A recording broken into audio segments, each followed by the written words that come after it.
Hello friend, welcome to my YouTube channel. Government job related सभी update के लिए channel को सब्सक्राइब कर लीजिए।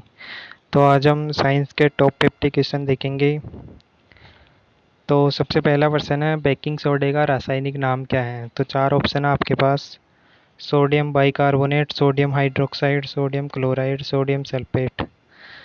तो इसका सही आंसर हो जाएगा सोडियम बाइकार्बोनेट, पहला। अगला क्वेश्चन है, दूध का घनत्व किसके द्वारा मापा जा सकता है?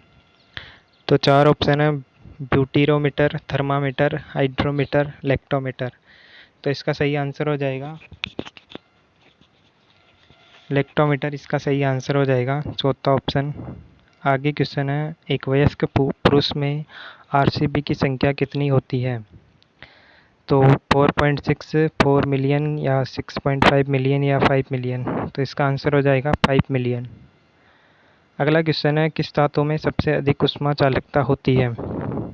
तो सबसे ज़्यादा ऊष्मा चालकता होती है चांदी में। अगला क्वेश्चन है, निम्न में से मानव शरीर का वह कौन सा अंग है जो जल के संतुलन के लिए उत्तरदायी है? तो गुर्दे, यकृत, फेफड़े या हृदय। तो चार में से आंसर होगा गुर्दा, जल के संतुलन के लिए उत्तरदायी है। अगला क्वेश्चन है, कौन इंसेफेलाइटिस का कारण बन सकता है? तो यहाँ तीन दे रखा है: बैक्टीरिया, वायरस और कवक। इन तीनों में से कौन कौन हो सकते हैं? तो इसका आंसर हो जाएगा तीनों ही होंगे यहाँ, बैक्टीरिया, वायरस और कवक तीनों इंसेफेलाइटिस का कारण बन सकता है। अगला क्वेश्चन है, इसमें शहद का प्रमुख घटक क्या है? फ्रुक्टोज, सुक्रोज, ग्लूकोज या माल्टोज। तो इसमें आंसर हो जाएगा शहद का प्रमुख घटक होता है फ्रक्टोज। अगला क्वेश्चन है, पृथ्वी का पलायन वेग क्या है? तो पृथ्वी का पलायन वेग तो यहाँ 11.2 किमी प्रति सेकंड आएगा, यानी चौथा ऑप्शन है। इसके अलावा इसमें एक्सप्लेनेशन में देख सकते हैं, पृथ्वी के गुरुत्वाकर्षण खिंचाव से बचने के लिए प्रयोग किए जाने वाले सबसे कम वेग को पलायन वेग कहते हैं। पृथ्वी का पलायन वेग 11.2 किलोमीटर प्रति सेकंड है। अगला क्वेश्चन है, एक उपग्रह किसके कारण पृथ्वी के चारों ओर तो एक उपग्रह किसके कारण पृथ्वी के चारों ओर अपनी कक्षा में घूमता है? तो गुरुत्वाकर्षण बल, केंद्र अपसारक बल या केंद्रीय बल। तो इसका आंसर हो जाएगा केंद्रीय बल के कारण पृथ्वी के चारों ओर अपनी कक्षा में घूमता है। अगला क्वेश्चन है, कौन सा अंग मलेरिया से प्रभावित है? गुर्दा, प्लीहा, दिल या फेफड़े। तो इसका आंसर हो जाएगा प्लीहा, ये मलेरिया से प्रभावित है। अगला क्वेश्चन है, इंसुलिन की खोज किसने की? Karl Benz, Louis Pasteur, Niels Bohr या एफ.जी. वेटिंग ने। तो इसका आंसर हो जाएगा एफ.जी. वेटिंग ने इंसुलिन की खोज की। अगला क्वेश्चन है,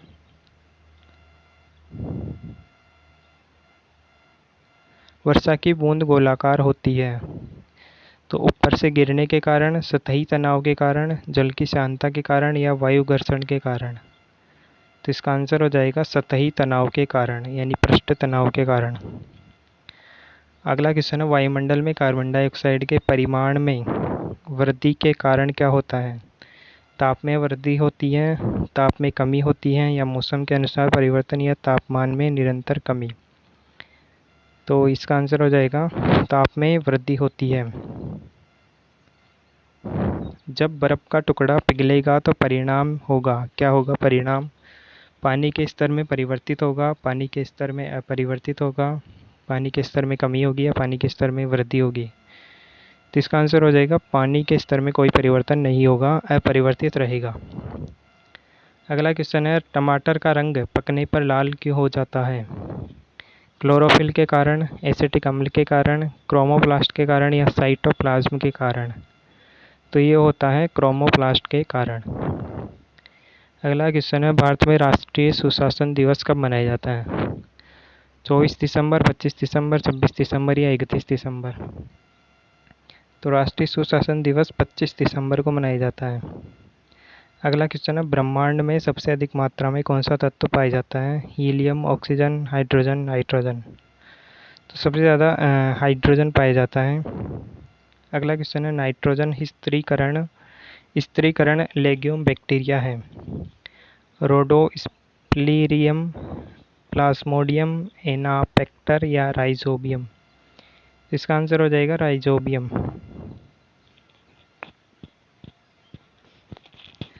अगला क्वेश्चन है साबुन के बुलबुले में प्रकाश की घटना के कारण रंग दिखाई देते हैं। प्रकीर्णन के कारण, व्यतिकरण के कारण, विक्षेपण के कारण या ध्रुवण के कारण। तो आंसर हो जाएगा व्यतिकरण के कारण। अगला क्वेश्चन है डायनामाइट का आविष्कार किसने किया। एल्फ्रेड नोबेल ने, थॉमस एल्वा एडिसन ने, गैलीलियो गैलीली ने या चार्ल्स डार्विन ने। तो इसका आंसर होगा एल्फ्रेड नोबेल ने डायनामाइट का आविष्कार किया। अगला क्वेश्चन है कांस्य किसका मिश्र धातु है। कॉपर और लेड का, कॉपर या टिन का, कॉपर और सिल्वर का या कॉपर या जिंक का। तो कांस्य मिश्र धातु होगा कॉपर और टिन का। अगला क्वेश्चन है लिक्विड पेट्रोलियम गैस यानी एलपीजी के मुख्य घटक क्या है। Ethane, propane, butane. दूसरा ऑप्शन है मीथेन, कार्बन मोनोऑक्साइड या हाइड्रोजन। तीसरा है मीथेन, एथेन, ईथेन और हेक्सेन। चौथा है मीथेन, पेंटेन, हेक्सेन। तो इसका आंसर होगा पहला यानी ईथेन, प्रोपेन, ब्यूटेन एलपीजी के मुख्य घटक। अगला है गर्मियों के दौरान मिट्टी के बर्तन में रखा पानी किसके कारण ठंडा हो जाता है। वाष्पीकरण, डिफ्यूजन, वाष्पोत्सर्जन, ऑस्मोसिस। तो ये वाष्पीकरण के कारण ठंडा हो जाता है। अगला क्वेश्चन है यूरिया का निर्माण कहाँ होता है। पित्ताशय में, लीवर में, किडनी में या मूत्राशय में। तो यूरिया का निर्माण होता है लीवर में। अगला क्वेश्चन है पौधे जो खारे पानी में पैदा होते हैं उन्हें क्या कहते हैं। मेलोफाइटस, थैलोफाइटस, हाइड्रोफाइटस या हेलोफाइटस। तो इसका आंसर हो जाएगा हेलोफाइटस कहते हैं। पौधे जो खारे पानी में पैदा होते हैं हेलोफाइटस कहते हैं। इसके बाद क्वेश्चन है किस धातु को जंग मुक्त बनाने के लिए लोहे के साथ तो ये क्या मिलाना चाहिए। तो क्रोमियम, टिन, एल्यूमिनियम, कार्बन। तो इसमें आंसर आएगा क्रोमियम। अगला क्वेश्चन है ध्वनि का वेग न्यूनतम कहाँ होता है। वायु में, लोहे में, वैक्यूम में या जल में। तो सी आएगा वैक्यूम, यानी ध्वनि का वेग न्यूनतम वैक्यूम यानी निर्वात में होता है। आगे मनुष्य के कान में कितनी हड्डियां होती है। 6, 9, 4 या 10। तो मनुष्य के कान में 6 हड्डियां होती हैं। और हमारे शरीर का भार अधिकतर किसका बना होता है। पानी से, त्वचा के हिस्से से, हड्डियों से या शरीर के अंग से। तो इसका आंसर हो जाएगा पानी से।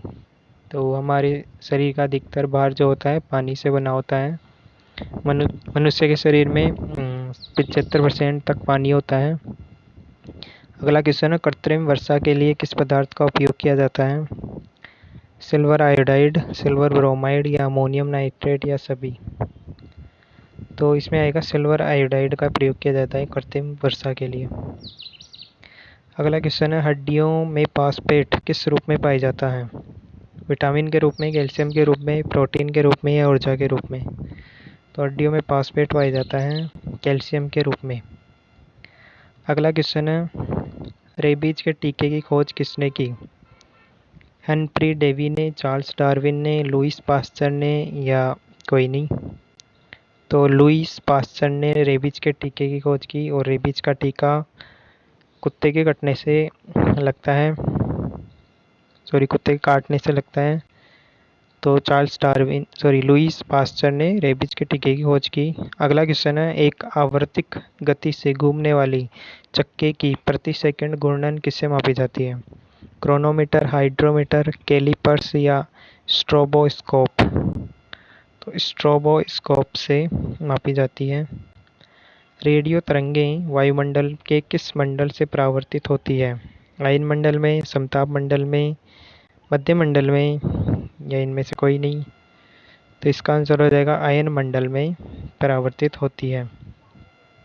अगला क्वेश्चन है भारत में अंतरिक्ष आयोग की स्थापना कब हुई। जुलाई 1972, जुलाई 1973, जून 1972 या जून 1973। 73, तो इसका आंसर होगा जून 1972 में अंतरिक्ष आयोग की स्थापना हुई।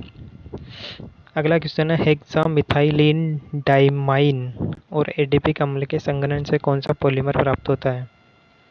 नाइलॉन 66, टेरिलीन, टोलिन या बेकेलाइट? तो यहाँ आंसर आएगा नाइलॉन 66 बनेगा। हेक्सामिथाइल मेथाइलिन डाइमीन और एडिपिक अम्ल के संघनन से नाइलॉन 66 पॉलीमर प्राप्त होता है। अगला क्वेश्चन है, रोगियों के दांत का बड़ा प्रतिबिंब देखने के लिए दंत चिकित्सकों द्वारा इस्तेमाल किया जाने वाला दर्पण किस प्रकार का होता है? समतल, अवतल या समोतल या उत्तल? तो यहाँ अवतल दर्पण इस्तेमाल होता है। इसके बाद कौन सा एक सही खाद्य श्रृंखला का प्रतिनिधित्व करता है? तो यहाँ ऑप्शन है मेंढक, चील, कीड़े, घास, सांप। दूसरा ऑप्शन है घास, कीड़े, मेंढक, सांप, चील। तीसरा है घास, मेंढक, कीड़े, चील, सांप। चौथा है घास, मेंढक, कीड़े, चील, सांप। तो यहाँ दूसरा ऑप्शन आंसर सही हो जाएगा, घास, कीड़े, मेंढक, सांप, चील। तो खाद्य श्रृंखला में ऐसे होता है कि घास को कीड़े खाएंगे, कीड़े को मेंढक खाता है, मेंढक को सांप खा जाता है और सांप को चील खा जाता है। तो एक खाद्य श्रृंखला बन जाती है। तो ये बी ऑप्शन सही हो जाएगा। अगला क्वेश्चन है, गतिमान आवेश उत्पन्न करता है केवल विद्युत क्षेत्र, केवल चुंबकीय क्षेत्र, चुंबकीय और विद्युत क्षेत्र दोनों? तो यहाँ सी ऑप्शन आ जाएगा, चुंबकीय और विद्युत क्षेत्र दोनों गतिमान आवेश उत्पन्न करता है।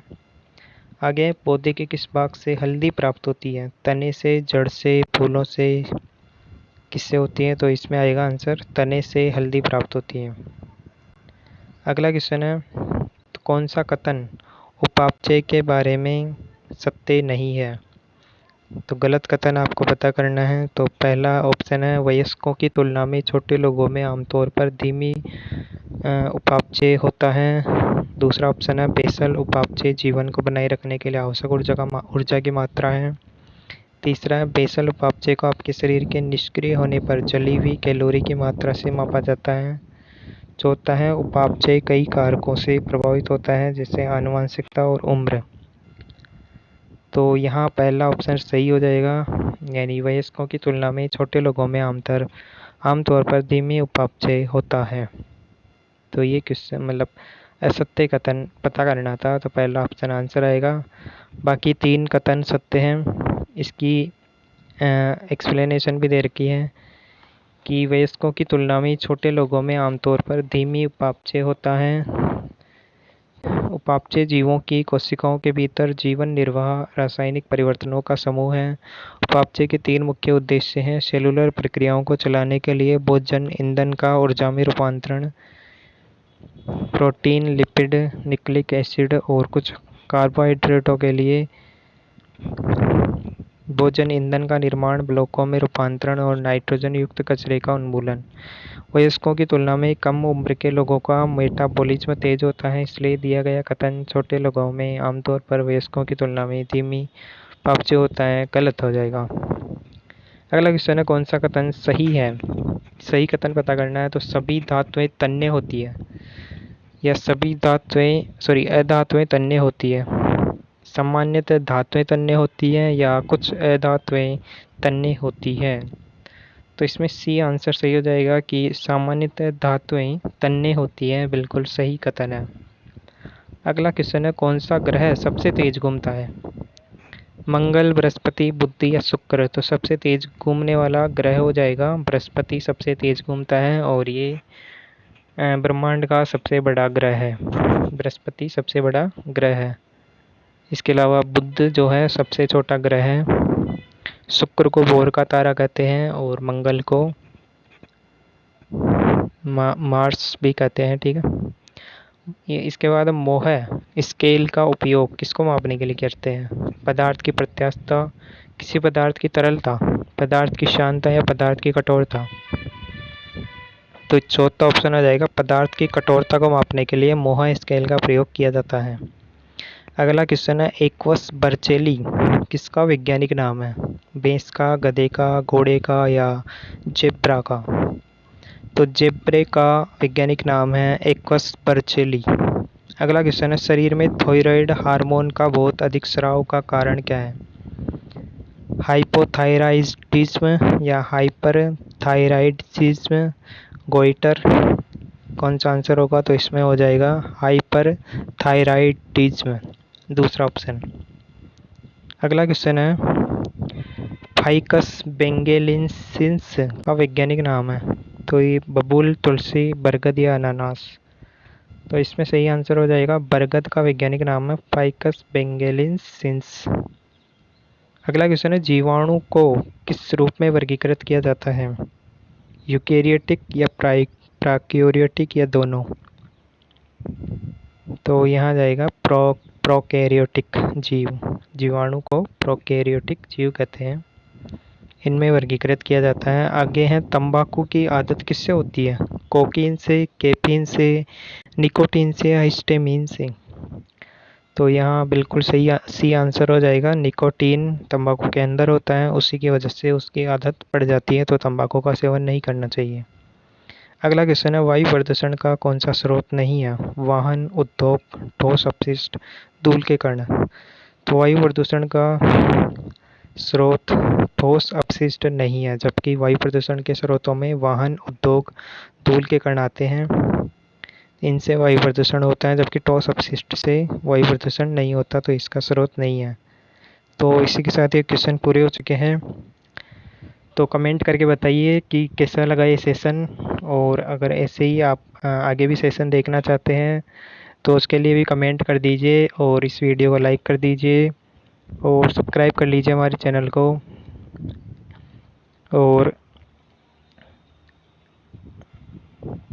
थैंक यू वेरी मच ये वीडियो देखने के लिए।